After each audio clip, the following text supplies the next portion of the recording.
اللہ اللہ اللہ اللہ اللہ اللہ والسلام على رسوله الكريم ما بعد أعوذ بالله من الشيطان الرجيم بسم الله الرحمن الرحيم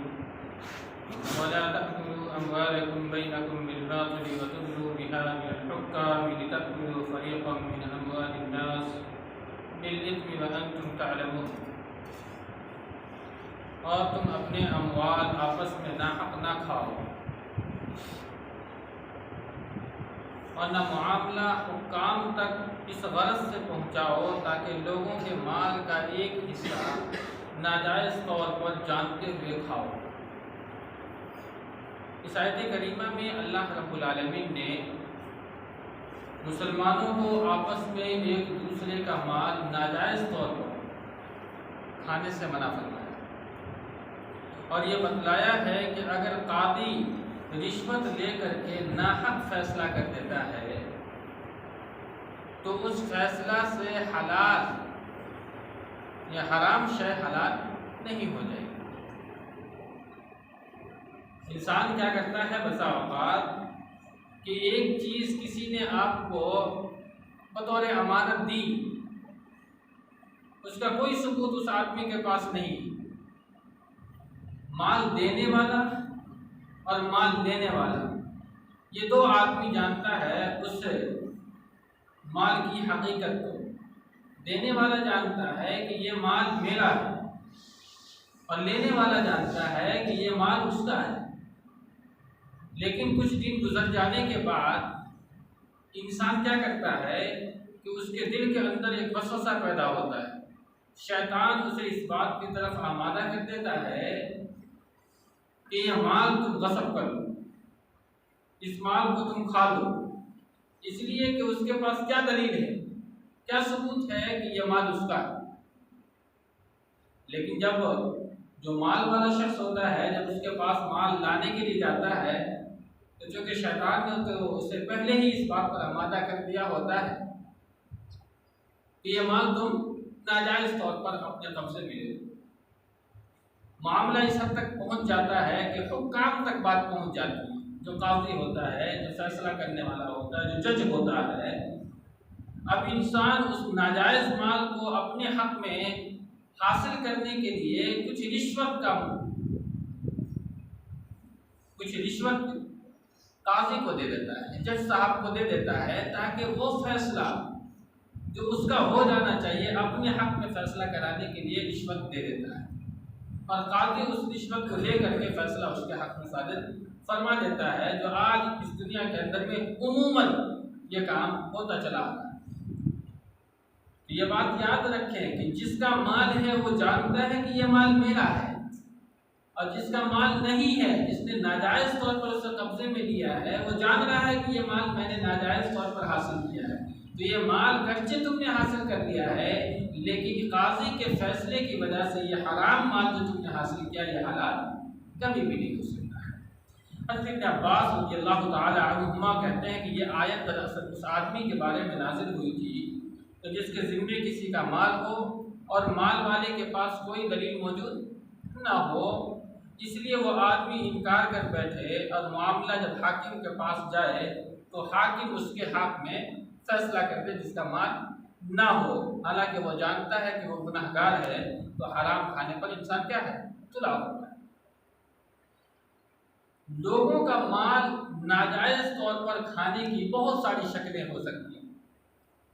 جیسے کسی کا مال غصب کر لینا، چھین لینا، یا کسی کا مال چوری کر لینا، یا کسی کا مال امانت آپ کے پاس رکھی گئی تھی اس میں خیانت کر دینا، سود کھانا، اسی طریقہ سے جوا کا مال کھانا، اسی طریقے سے خرید و فروخت میں دھوکہ دہی کرنا۔ اللہ کے رسول صلی اللہ علیہ وسلم نے خرید و فروخت میں دھوکہ دہی کرنے سے بھی منع فرمایا۔ ایک مرتبہ اللہ کے رسول صلی اللہ علیہ وسلم بازار کی طرف جا رہے تھے کہ آپ نے ایک تاجر کو دیکھا کہ جو سوکھا ہوا مال ہے وہ اوپر میں تھا اور جو گیلا مال تھا وہ اندر میں تھا۔ جب اللہ کے رسول نے ہاتھ ڈال کر کے دیکھا تو دیکھا کہ اندر میں گیلا مال اور باہر میں وہ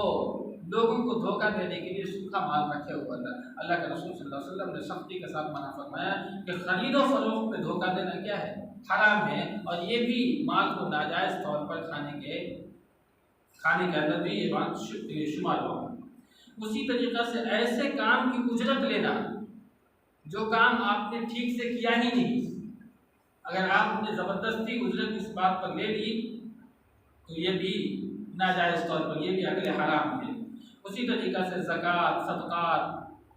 اللہ رب العالمین نے زکوٰۃ آپ کے اوپر میں فرض کر دیا ہے، لیکن آپ نے اللہ کے مال میں اللہ کی طرف سے کیا کر دیا؟ خیانت کر دی۔ اللہ کا مال وہاں موجود ہے آپ کے مال کے اندر،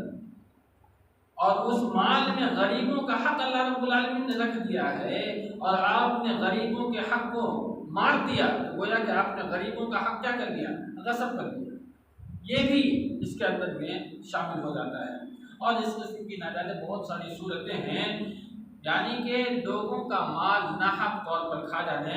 یہ کسی بھی صورت میں اسلام کے اندر بھی جائز نہیں۔ ایک حدیث اس تعلق سے بہت ہی دل دہلا دینے والی۔ ہم جانتے ہیں کہ دعا کی قبولیت کے لیے بہت سارے شرائط بھی موجود ہیں، جو ماقبل درس میں ہم نے اس بات کی طرف تفصیلاً عرض کیا تھا، لیکن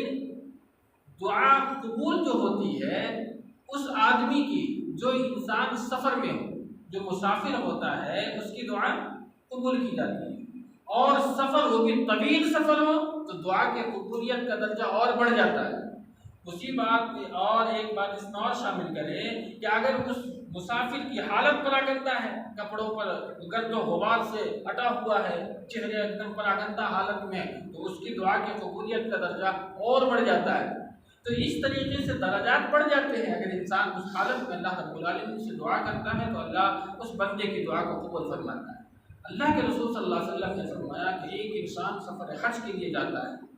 ایک تو سفر پہ ہے، دوسرا حج کا سفر ہے، تیسرا طویل سفر ہے، چوتھا اس کے چہرے پر تھکاوٹ چھائی ہوئی ہے، پراگندہ حالت میں موجود ہے، اور اللہ کے سامنے ہاتھ پھیلایا ہوا ہے اور کہہ رہا ہے یا رب یا رب۔ اللہ کی یادہ بہت پسند آتی ہے، جو بندہ یا رب کہہ کر کے اللہ سے دعا مانگتا ہے، اللہ کی یادہ بہت پسند آتی ہے، بڑا پسندیدہ لفظ یا رب، اللہ میری دعا کو قبول فرمائے۔ لیکن اللہ کے نبی نے فرمایا کہ ان تمام صورتوں کے باوجود وہ اللہ کے رب سامنے ہاتھ پھیلایا ہوا ہے، لیکن اس کی دعا قبول کیسے ہو؟ اس شخص کی دعا کیسے قبول کی جائے؟ وَمَطْعَمَهُ حَرَامٌ وَمَشْرَبَهُ حَرَامٌ وَمَلْبَسَهُ حَرَامٌ، اس کا کھانا حرام ہے، اس کا پینا حرام ہے، اس کا لباس حرام ہے، بھلا اس شخص کی دعا اللہ رب العالمین کیسے قبول کر سکتا ہے؟ انسان کی دعا اس وقت تک قبول اللہ رب العالمین کے ہاں نہیں ہوتی ہے جب تک کہ انسان کا رزق حلال نہ ہو۔ اگر انسان اکلے حلال نہیں کھایا ہے، حرام کھا کر کے اپنے جسم کو توانا کیے ہوا ہے، چاہے وہ بظاہر کتنا نمازی ہو، کتنا روزے دار ہو، کتنا حج کر لے، کتنا بھی زکوٰۃ دے لے، کتنا بھی صدقات کر لے، اللہ رب العالمین اس کی دعا کو قبول نہیں کرتا ہے۔ دعا کی مقبولیت کے لیے سب سے اہم شرطوں میں سے ایک شرط یہ ہے کہ اس آدمی کا رزق کیا ہو؟ حلال۔ انسان اپنے آپ کو رزق حلال کی طرف متوجہ ہو، رزق حرام سے انسان ہمیشہ بچتے رہا کرے۔ اللہ رب العالمین ہمیں آپ کو عقل حلال کی توفیق، کھانے کی توفیق عطا فرمائے، اور حرام رزق سے بچنے کی توفیق عطا فرمائے۔ آمین۔